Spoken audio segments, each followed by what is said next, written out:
Muito obrigada, senhor presidente, pela palavra. Inicialmente, boa tarde a todos e todas as pessoas que estão participando aqui desse presente julgamento e também que participaram do processo, como os advogados e advogadas, os julgadores, os servidores, a imprensa, que, por certo, cumprirá o seu papel tão importante de que, com fidedignidade, informar sobre os fatos, né, à sociedade interessada.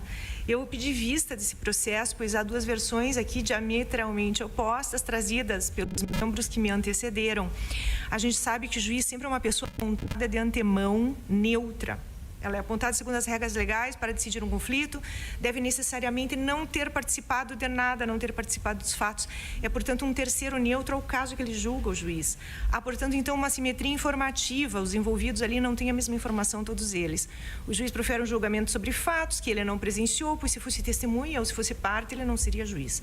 Para que possa dar sua opinião, então, o juiz precisa primeiro receber informações sobre todos os detalhes importantes do que realmente ocorreu, precisa ser informado. O Poder Judiciário tem como função coletar realmente um volume enorme de provas, analisar essas provas, coletar informações de uma forma ritualística, e ele precisa triar essas informações porque elas têm qualidades diversas, algumas são sinais relevantes, as outras são meros ruídos que servem para atrapalhar, dados enganosos, digamos assim.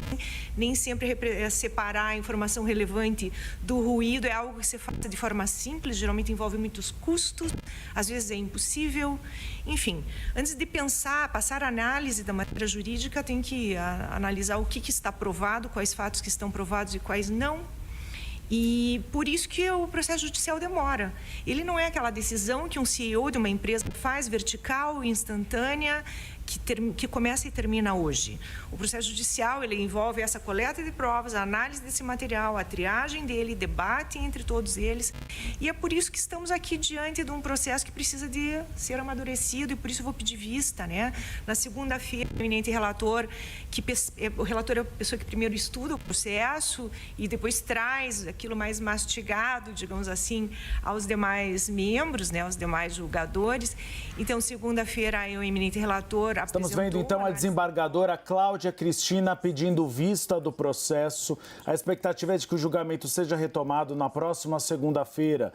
Nós tivemos 2 votos de Luciano Falavinha, relator do processo, que votou pela absolvição de Sérgio Moro, e vimos agora José Saad votando pela cassação de Sérgio Moro. Placar de 1-1. Então, agora, a desembargadora indicou que pediu vista e o julgamento será retomado na próxima segunda-feira. Nós vimos algumas argumentações aqui de José Saad, que foi na linha do que a Tainá Falcão antecipou, de que realmente ele votaria pela cassação de Sérgio Moro. Primeiro, ele diz que não importa que Sérgio Moro estivesse fora do Paraná fazendo campanha, por exemplo, no exterior, que isso ainda assim influencia a campanha dele ao Senado Federal, mesmo quando ele fazia campanha como pré-candidato à presidência da República. E aí ele cita veículos de comunicação, tanto impresso como mídia televisiva, que fizeram matérias a respeito dessas viagens de Sérgio Moro. Então isso poderia ter beneficiado ele. Além disso, José Saad salienta que os recursos, depois que Sérgio Moro mudou para a União Brasil, ele estava no Podemos, ainda assim eram muito acima dos recursos de uma candidatura ao Senado Federal. E aí ele lembra, Álvaro Dias, que foi senador por bastante tempo,